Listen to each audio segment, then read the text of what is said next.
नमस्कार, शिक्षालय में आप सभी का बेहद स्वागत है। मेरा नाम है Renu Yadav. Structure of atom का एक एनसीईआरटी क्वेश्चन आइए डिस्कस करते हैं।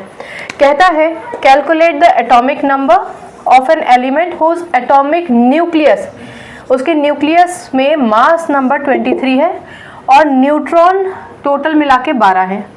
और ये सब कैलकुलेट करने के बाद सिंबल भी बता दीजिए, ठीक है ना। तो इस क्वेश्चन को इसमें उलझने की जगह सबसे पहले कुछ मत कीजिए, सिर्फ एक एटम बनाइए। अगर आपको एकदम से क्वेश्चन समझ नहीं आता ना तो कोई बात नहीं, सबसे पहले एक एटम बनाइए। कहना क्या चाहता है, कह रहे हैं एटॉमिक नंबर किसी भी एलिमेंट का whose atomic nucleus has mass number is 23। चलिए तो सबसे पहले तो मास नंबर की बात कर लेते हैं। मास नंबर का क्या मतलब होता है? मास नंबर का मतलब होता है प्रोटॉन और न्यूट्रॉन। प्रोटॉन और न्यूट्रॉन को टोटल मिला देंगे तो 23 आ जाएगा, ठीक है।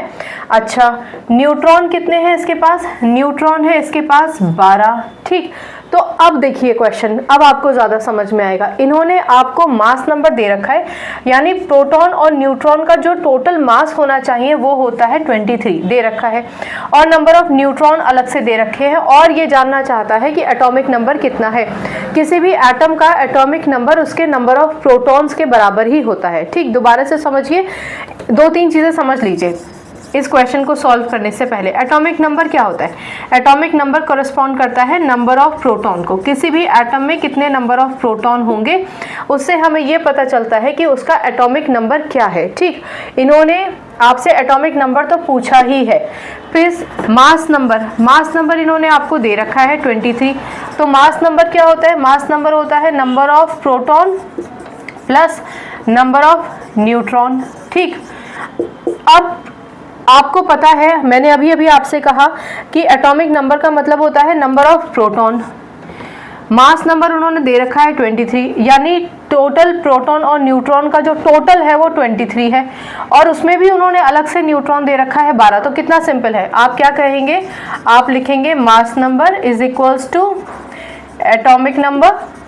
नंबर ऑफ प्रोटॉन की जगह आप एटॉमिक नंबर लिख सकते हैं, क्योंकि कितने नंबर ऑफ प्रोटॉन है वही उसका एटॉमिक नंबर होता है, ठीक है ना। तो आप एटॉमिक नंबर शब्द खास तौर से इसलिए इस्तेमाल कर रहे हैं क्योंकि अल्टीमेटली उन्होंने आपसे एटॉमिक नंबर पूछा है, नहीं तो आप नंबर ऑफ प्रोटॉन भी इस्तेमाल कर सकते थे, ठीक है, प्लस नंबर ऑफ न्यूट्रॉन, ठीक। इसका क्या मतलब हुआ? इसका मतलब ये हुआ कि मास नंबर का मतलब है नंबर एटॉमिक नंबर मतलब नंबर ऑफ प्रोटॉन और नंबर ऑफ न्यूट्रॉन। अब आपको कुछ नहीं करना, आपको सिर्फ वैल्यूज लगा देनी है एंड दैट्स ऑल, ठीक। ये मैं हटा देती हूँ। चलिए, मास नंबर कितना दे रखा है इन्होंने आपको?